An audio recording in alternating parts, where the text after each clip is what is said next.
দ্রব্যমূল্য সকল কিছুর বিরুদ্ধে দাঁড়ানোর একটি প্ল্যাটফর্ম।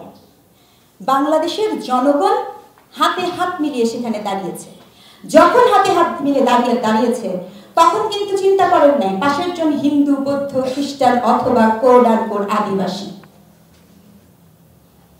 আজকে 5ই আগস্টের ঠিক পরে আপনি জাতীয় ঐক্য করবেন, সাধু, কিন্তু জাতীয় ঐক্য যখন করবেন সেই ঐক্যের বড় বড় চ্যালেঞ্জগুলা কেবলই রাজনৈতিকভাবে আমাদের সামনে ওঠে।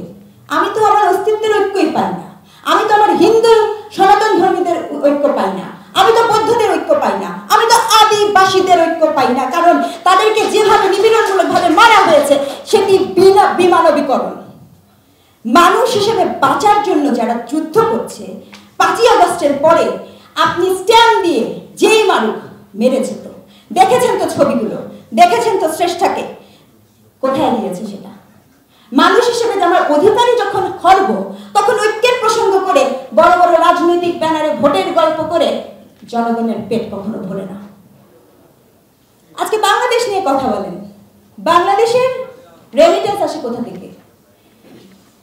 যারা আপনি যদি একটু মনোযোগী হন, প্রবাসের যে শ্রমিক আছে তাদের কাছ থেকে, উল্লেখযোগ্যভাবে সৌদি বা মধ্যপ্রাচ্যে যে শ্রমিক আছে তাদের কাছ থেকে। এটি হচ্ছে আপনার অর্থনীতির একটি মৌলিক ভিত্তি। দ্বিতীয় দিকে আসেন, আপনি গার্মেন্টস শিল্পের উপর অনেক নির্ভরশীল, আবারও আপনি শ্রমিকের উপরে নির্ভরশীল।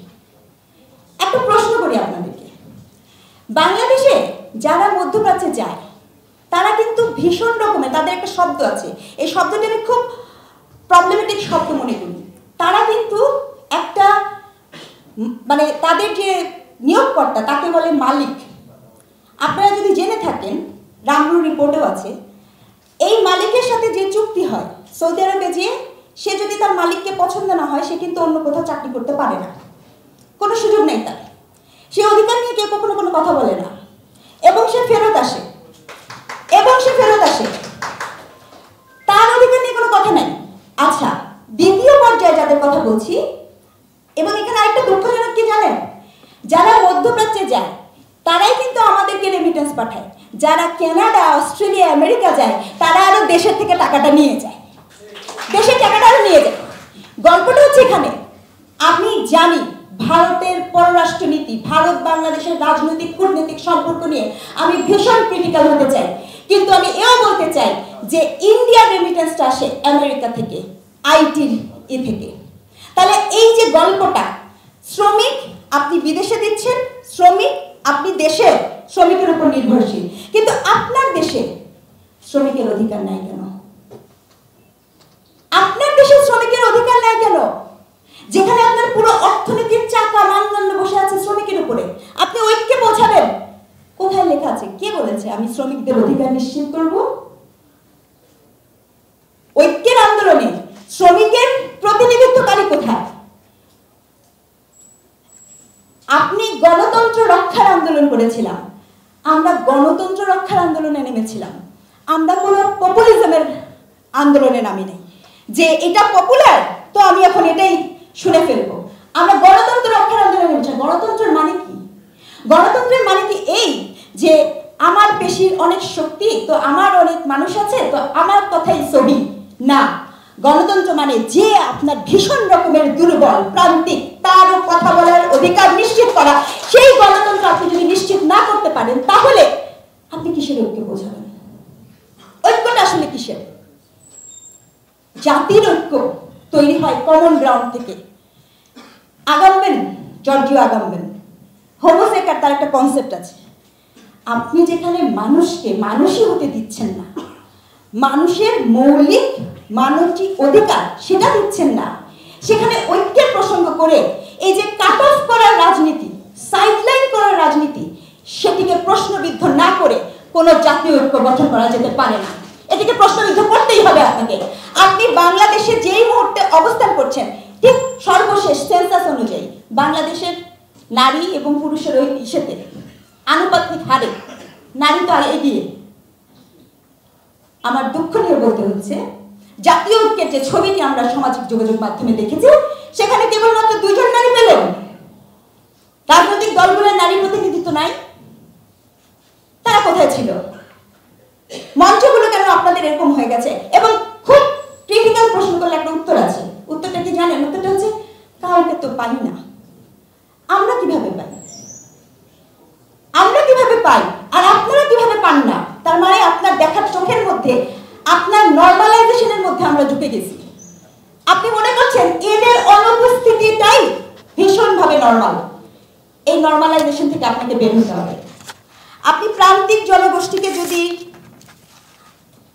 অন্তর্ভুক্ত না করতে পারেন, আপনি যদি পাহাড়কে অন্তর্ভুক্ত না করতে পারেন, আপনি যদি সমতলকে অন্তর্ভুক্ত না করতে পারেন, আপনি যদি চা বাগানের শ্রমিককে অন্তর্ভুক্ত করতে না পারেন, আপনি আসলে কিসের ঐক্যের কথা বলছেন?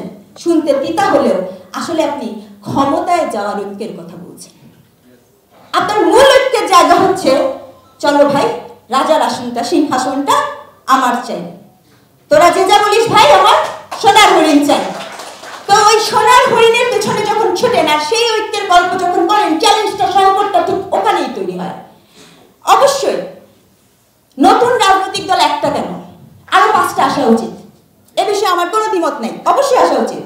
কিন্তু যে সাকিব ভাই একটা কথা বলে দিয়েছেন, নতুন রাজনৈতিক দল আসবে আপনি যখন, আমি উইথ ডিউ রেসপেক্ট বলতে চাই, আপনি যখন সরকারের গুরুত্বপূর্ণ পদে পদাসীন থাকেন থেকে আপনি কোন দলের হয়ে বলতে পারেন না। পারেন না মানে পারেন না, এটাই ঐক্যের মূল কথা। গত সরকারের সময় গুটি কয়েক মানুষ আমরা যারা কথা বলেছিলাম তাদেরকেও যেমন ভয় পাই না, আজও ভয় পাওয়ার কোনো কারণ নাই। ব্যাপারটা এরকম না যে তখন ভয় পেয়েছি, তখনও থামি নাই, এখনো থামবো না। কিন্তু একটা কথা বলতে চাই, আপনি ফ্যাসিবাদ করে ফ্যাসিবাদ তুলে দিয়ে নিজেই যদি ফ্যাসিস্ট হয়ে যান, এটি আমাদের সকলের পরাজয়, সকলের পরাজয়। এই পরাজয়কে আমাদের পরাভূত করতে হবে, ঐক্য তৈরি করতে হবে সেখানে।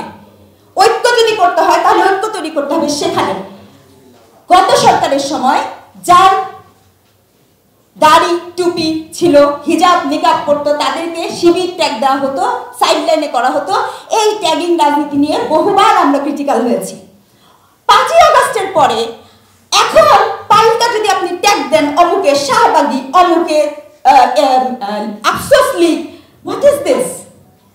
কি শিখেছেন? ট্যাগিং দেওয়া শিখেছেন? ভুলে যাবেন না, যে কোনো ট্যাগিংই ভীষণ রকমের সমস্যাজনক।